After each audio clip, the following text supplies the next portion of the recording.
Lesson 3: Tracing Career Path Towards Success. For student, the end game of the studying is to have a fulfilling career or establishing a small business that a student call his her own. On the other hand, a fulfilling career is not developed in 1 or even 2 years. The most successful people take their time to train their craft and perfect it. Career growth, vertical and horizontal. Vertical and horizontal growth are terms used in business. Vertical growth is described by Forbes as seeing your career path in a straight line up the corporate ladder. This type of growth is seen as becoming better and better in a choosing career, handling additional tasks as one goes up from one to another. From being a supervisory jobs that progress into a managerial jobs. So meaning from being a supervisor, you are promoted to become a manager. It focus on job titles or position. Horizontal growth. The horizontal growth focus on creating value. This means that you see your career moving not only upwards but sideways. Horizontal growth described as not sticking to a single expertise for a long time. It is about working from one department with the same status or responsibility. Significance of vertical growth and horizontal growth.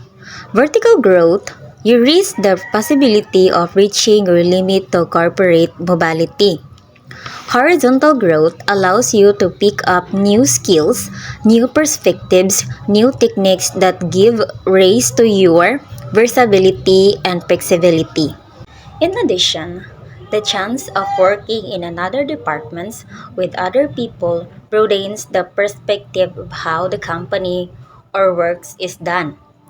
Compared to vertical growth, horizontal growth is the focus on creating value as opposed to controlling people. Stepping on the ladders of success. Among students, it is effective that main focus is to land a fulfilling career, but are bits and pieces of skills and characteristics that are needed to make a solid impression on the companies or the people who will hire you. You must consider these factors and try to work on them as early as now. So by the time you graduate from college, you have already mastered or developed them. Physical appearance. It's shown through the manner of dressing, hygiene, posture, and grooming. Making good impression means that you are presenting the best version of yourself. Defined by Masters and Wallace as the set of qualities and characteristics that represent perceptions of a person as judged by others. Observed by other people day in, day out. Notice the clothes, hair, body language, facial expression, fingernails, attitudes, and conduct of another person. One step in creating a good impression is to be mindful of your physical appearance. Practicing hygiene should not be a requirement because it should be done naturally. Things that you do every day to maintain not only good impression but also healthy body. First, take a bath regularly. Second, brushing the teeth. And third, combing the hair. Fourth, changing clothes. Dressing casually is okay if one is going out with friends. Dressing up professionally is a sign of respect. Avoiding wearing jeans and a tank top if you are going to an interview with a prospective employer who is also dressed up because this can be mistaken as a sign of disregard for the job. Professional dress for women. First, dresses. Second, skirts. Third, blouses. Fourth, slacks. Fifth, shoes with heels. Wearing makeup is also a good way of presenting the professional side. Professional dress for men. First, classic suits. Third, tie. Fourth, polo. The manner of speaking.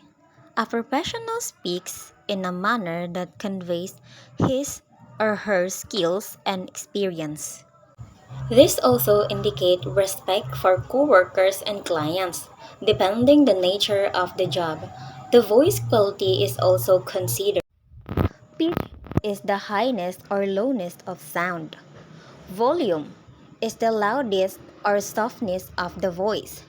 Inflection is the raising and falling of the voice. Enunciation refers to the proper pronouncement of the sounds of a word. Pronunciation refers to the proper pronouncement of a word. Vocabulary, defined by the Masters and Wallace as the sum of the total words used by the understand by the speaker.